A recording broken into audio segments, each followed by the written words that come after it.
John Flood up in the chair of New Zealand's Tech Marketers Group, and I am super excited that you have joined us today for this webinar with Steve Ballantyne. How are you, Steve? I'm good, mate. I'm good. Thank you very much for the invitation. You've just published this wonderful book called Radically Different, and I think it's a great conversation for us to have with our tech marketers community around how are we actually thinking differently instead of being same and copycat kind of mentality. And I've been reading through the book, and I thought it was a great opportunity to bring you in for a webinar and share some of your expertise from the last few decades of you working in marketing and branding, and sharing that with our community. So greatly appreciate your time this afternoon. Mate, I really appreciate the opportunity to come on your podcast, and I just want to say good afternoon to everyone that's watching it live, and good evening or good afternoon to anyone that watches it on demand later on. I really appreciate you taking the time to tune in. So tell us a little bit about your career and why you've written this book. What's led you to writing this? Well, look, I'm a bit of an old dog, Justin, as you know. I've been in the business for over 30 years, and originally, many years ago, trained as a designer. So I got into the marketing industry through that channel, through the design channel. And I suppose have really taught myself many other aspects of the industry over the years. But I've been in it for 30 years. I've worked with over 200 companies throughout Australasia. And up until recently, I've had a very strong focus on the B2B market. So I founded an agency called Ballantyne Taylor, which I ran with my business partner, Greg Taylor, for many years. And then 2 to 3 years ago, I set up Story IQ, which is a marketing consultancy which really focuses on brand strategy and brand story work. So why I've written the book, mate, is that I suppose just with the work I've been doing in the last 5 years, and I actually belong to quite a few private Facebook groups online of people that are in a similar space to me and people that are solopreneurs and consultants trading around the world. I've come to the conclusion that in this era that we live, one of the big challenges that people have is differentiation. So there are lots of things that you can do to teach yourself about digital marketing and branding. There's lots of courses you can do online. But one of the common complaints I've had in these Facebook groups is, look, we're doing everything you've asked us to do, but we still don't kind of feel like we're different to our competitors. And given the fact we live in such a noisy, cluttered world, I think differentiation is really the biggest issue brands face, in the 2020s. So that's why I wrote the book, Radically Different. So why is what's leading us to not differentiating? What are the things that people are not doing? What are some of those things that you're seeing company after company that gets them to go down this line of same? Well, I think firstly, one of the things I talk about in the book is that why is it, and like if you look in the tech sector, for example, or the financial tech sector, or in any number of sectors, many of the websites are the same, look the same. And one of the reasons for that, I suppose, is that you've got web dev platforms like WordPress that have templated a lot of designs and have made it easier for people to develop websites, which is a great thing. But what happens is that everyone starts using these templated designs and copying their other competitor, looking at their competitors' websites and ripping off bits of copy and rewriting them. I mean, we've all been there. I mean, it's something we'll do. We'll steal ideas from our competitors, but what can happen over a period of time is that everyone in a category looks and sounds the same.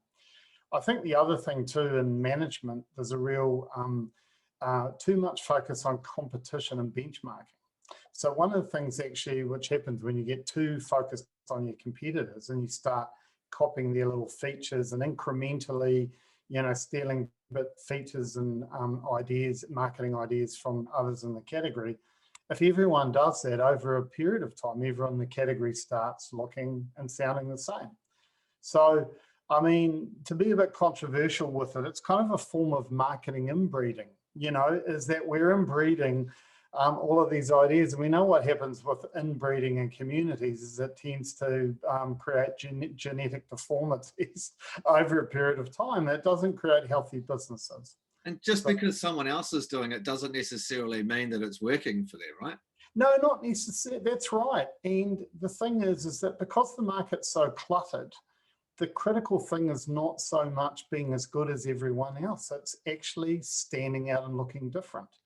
And the reason for that is that back in the day when we were roaming around the savannah, looking for animals to hunt and making sure that we weren't going to get eaten by, a lion or a tiger or whatever, our brains were tuned to notice any contrast in the environment. So if we're in the environment, we saw a movement in the grass or a flash of another color or something different in that environment, our brains became tuned in to notice that and act on it. And it's the same today, is that we are tuned in to notice things which are contrasting or different or stand out, because that signifies a change in the environment, which is either an opportunity or a threat.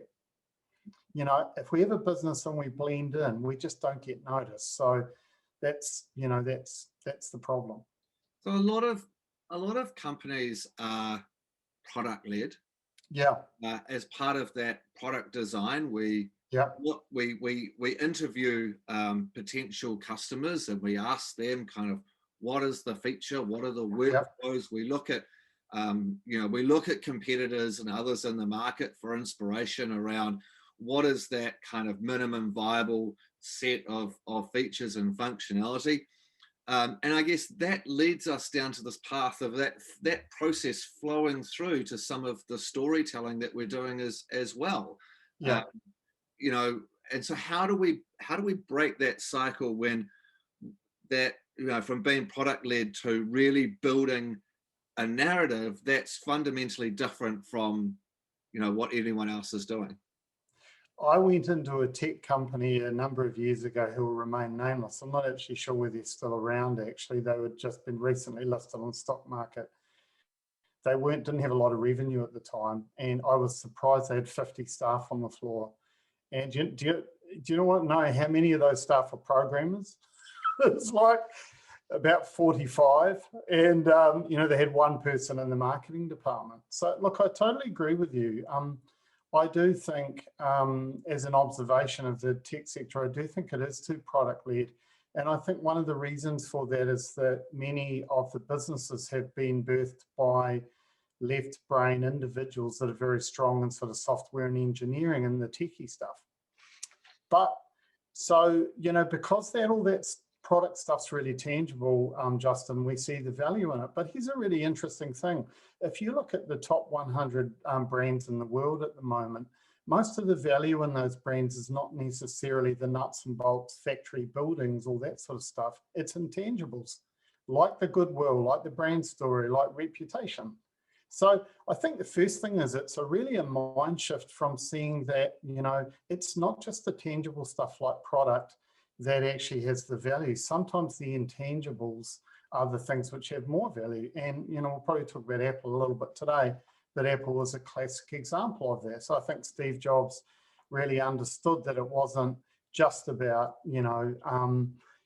wasn't just about having a phone, or wasn't, I remember his famous, when he was, launching the iPod, you've got 1,000 songs in your pocket. He told a story around it. He didn't say it's a little device which is 3 centimeters by 2 centimeters and sits in your pocket. So I think it's just changing the mindset from seeing the value in narrative and seeing the value in story and seeing the value in all those intangible things and investing in it, How do we change our mindset? And it's so, from a marketer's perspective, how do we change the way that we're thinking about our brand and our storytelling and articulating the problem that we solve? And then next level is, how do we bring the rest of the company along with us on that journey, right? Because if they have come from, it is product led, and lots of engineers were thinking in this way. How do we break that cycle, and what are some of the things that we can be doing to start reconfiguring that thinking process? Well, I think the first thing, and you've just really alluded to that, it is a mindset shift. Okay, so one of the greatest tech investors of all time is also one of the world's most famous contrarians, Peter Thiel of PayPal and, early investor in Facebook fame. And so one of his, famous quotes, and I've got it written down here, I'm not sure where I'm quoting this exactly, but he says, what's the one thing most people don't agree with you on? So Thiel is very much a contrarian thinker in the mold really of Richard Branson, I suppose, Steve Jobs, and Warren Buffett's a real contrarian investor. And so in a way, it's applying some of those principles that contrarian investors do, which is, buy when the tide's out, don't buy when the tide's in. So I think it starts with changing our mindset and having more of a contrarian mindset. I think the second thing is it's kind of, let's get out of this competition game. We all get really, particularly men, in business, get really focused on beating the competition. It's all about competition and sticking it, to our competitors. But, in the world of marketing, different is better than better. Focus on being different, don't focus on being better. Focus on being different, not focus on being better. Different is better than better. I think one of the other things we need to do is we need to stop being so timid, mate. The problem with most of us is that we have houses and mortgages and comfortable jobs and lifestyles. And in a way, the housing market has exacerbated this problem.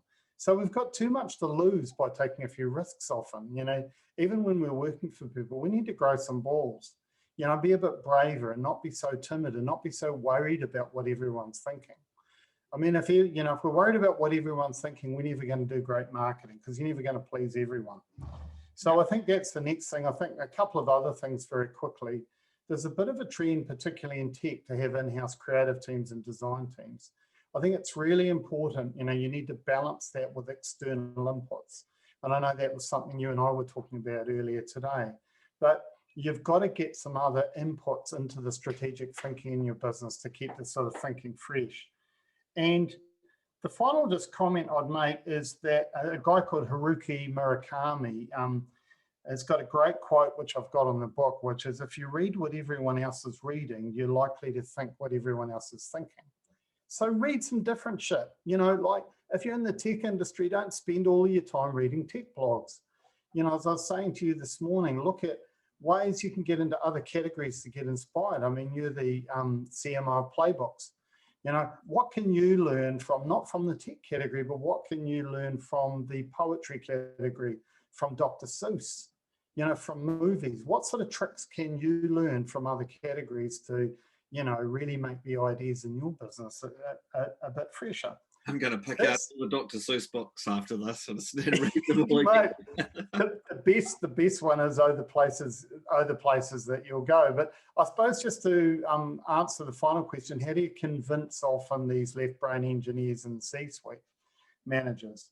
Well, there's a couple of sort of tricks here I would suggest, and that is that take them out of the office into the field. So often with a lot of the customer persona work we do, it's a bit like studying animals in the zoo, okay, rather than in the wild. It's a bit synthetic and artificial. And I find often when you take senior management out to the coalface, talking to customers, out in the market a bit more, some of them do that really well, but if they don't, that can work really well as a way of really enlightening them and opening their eyes. And I think the final thing I'd say with managers is they're all about returns, mate. They're all about the bottom line. So actually talk about the economic value of differentiation, because there is so many wonderful case studies about the economic value of difference and differentiation. Because basically, if you're differentiated, in most markets, the company with the lowest price wins, which means that everyone else ends up with lower margins. So differentiation done well equals higher margins, equals higher price, equals better returns. It's a good, good thing to talk about. Yeah, I think it's, going back to your point earlier about in-house teams and looking for that inspiration and different lenses on the same problem, I think is quite good. And I think that ties right back into that customer research. And actually, I mean, we do a lot, spend a lot of time with prospects and customers and unpacking what is that process that they go through. But often it's, you want to go and see them in their office and watch them doing things and see actually how they do it, to be able to see that. And so you're right, getting out and doing that. And then there's some validation with talking to your customers and showing them the different language that you're using, or presenting them with a different, slightly different presentation, to see how that resonates with them. So you can get that feedback. But we've been going out to our PR people and different industry experts and copywriters and people like that, and going, this is kind of where we think the problem is, and how do we change up? What is some of the different language that we can be using to make this stand out and be really emotively compelling? And I think sometimes you can get bogged down in the weeds and you're seeing the same thing over and over and over again, and it's hard to think outside the box. Yeah, it definitely is. I mean, one of my favorite creative directors of all time in the industry in New Zealand is Kim Thorpe, when he was at Saatchi's, back in the day, and they were doing all those wonderful ads like Telecom Father and Son and the Scotty and Crumpy series, Bugger, and all that sort of stuff. And I remember I was reading an interview once with him, and he was saying that one of the really important things is actually to go out there and get a sense of the language that your customers were using. And so for a lot of that great work they did with some of the brands, they'd go out and sit in pubs and listening to farming types chatting away in a bar that's selling Waikato or Lion Brown back then, or Lion Red, and get a really good handle on the language. So yeah, I mean, you can't study animals in a zoo. I'm not saying people are animals, but just an analogy, best studying them in the wild. And I think you've got to do that with customers as well. And I think it's a really good point you make. So in the book, you highlight, you go through a 7-step framework to differentiation. Yep. Do you want to just take us through kind of what those checkpoints are? Great. I'll tell you what, I'll just share screen, mate, and we'll take through that. Go on. Right. So you can see my screen okay? Yes. Brilliant. Well, anyway, for everyone, that's the book there anyway. It's a digital book. It's not actually in print version yet. I'm going to do that later on, but that's the book. And here's the framework that I use. So this is the framework I call the Road to Differentiation, and I take you through this in the book. So I'll just go through it very quickly because time is going by very quickly. But the first step really is getting to know the terrain. So the analogy I use for this is that, back in the day when armies were fighting kind of more land wars, they'd send out scouts to scout out the terrain. So that's really what you need to do, and really in the first stage of differentiation, is scout out the terrain and get a good understanding of the market conditions, your customers. As I said, really study your customers in the wild.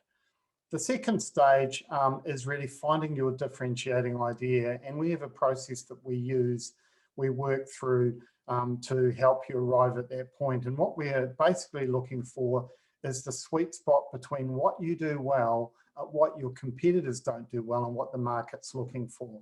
So that's stage 2, find your differentiating idea.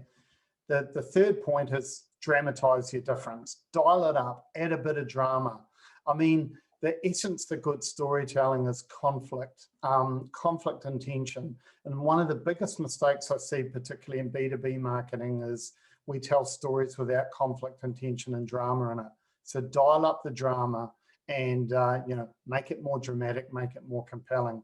serve the forgotten people. In every market, there is always an audience that your competitors and everyone's forgotten about. Find that audience and serve them. A good example of this is the Dove Real Beauty campaign. They found an audience amongst a mainstream audience of women that, you know, were pretty unhappy about the way they looked and felt pressure to look like the swimsuit models in the magazines. And that's why the Dove Real Beauty campaign was so successful. They found a forgotten audience. The next point is building a strong personal brand. And this is where we can look, you know, to the likes of people in the marketing world like Mark Ritson, who's a real controversial contrarian. You know, Richard Branson of Virgin fame, you know, Jobs, you know, Elon Musk. These are all Gary Vaynerchuk. These are all people that actually understand the value of personal branding. Attack the status quo is point number 6. One of the most famous brand strategists in the world who works a lot in Silicon Valley, a guy called Andy Raskin, says that all great positioning is really war against the status quo. So look at how you can attack the status quo in your category and really, I suppose, challenge all of the conventional ways of doing business in your category. And finally, it's all about communicating your difference. That's the final point. So those are the 7 kind of waymarks on the road to differentiation. I'm really interested in the drama. The drama. Like some theatre. How do you do that? Conflict, tension, and drama. Yep. And so, like, have you got a couple of kind of ideas, or what's the kind of thinking process that you go through when, if we're thinking about what's shop front on the website? Yep. How do we create that? Well, I think the first thing, Justin, is to really understand story architecture and use it. So if your listeners know a little bit about Joseph Campbell's The Hero's Journey, I mean, every great story has a hero, has a mentor, and has villains. And I think that the big thing we miss in B2B storytelling is the villains. And look, I think he was a bit of a wanker, frankly, but one of the strengths of Trump's narrative when he first came to prison was the fact that Trump is one of the best people in the world at vilifying people and things. I'm not saying vilifying people, but vilify issues and causes and things. I mean, for example, I talk in my book about REI, which is a very famous outdoor chain of stores in the US. And this is one of the most brilliant campaigns ever. So everyone makes a shitload of money on Black Friday. REI decided to close, and they ran a campaign called Opt Outside. And so they said, we're not selling you stuff on Black Friday. Basically, we want you to go home and go for a hike with your kids and your wife or your family or your partner. I think it's brilliant. It's a brilliant example of being radically different. Who did they vilify? They vilified the commercialism of Black Friday. I mean, when Apple launched in the early days, they went after IBM. Remember their Big Brother ad saying, look, if we don't do something, the whole world is going to be dominated by Big Brother IBM. They vilified IBM. They went after them. I mean, I don't know, most of you are aware of Poo-Pourri, the toilet products. Another example, they've made that whole experience of air freshening your loo quite dramatic, So there are lots of things. There are lots of things that you can do. Patagonia in the US is another really good example. They produced a range of shorts during the Trump presidency where they embroidered onto the label inside the shorts, "Vote the arseholes out." And they had this range of shorts with the "Vote the arseholes" thing on it. And the whole idea was to make a statement about the fact that politicians weren't taking the environment seriously. So there is lots of things that you can do, but identify a villain and create some tension, drama.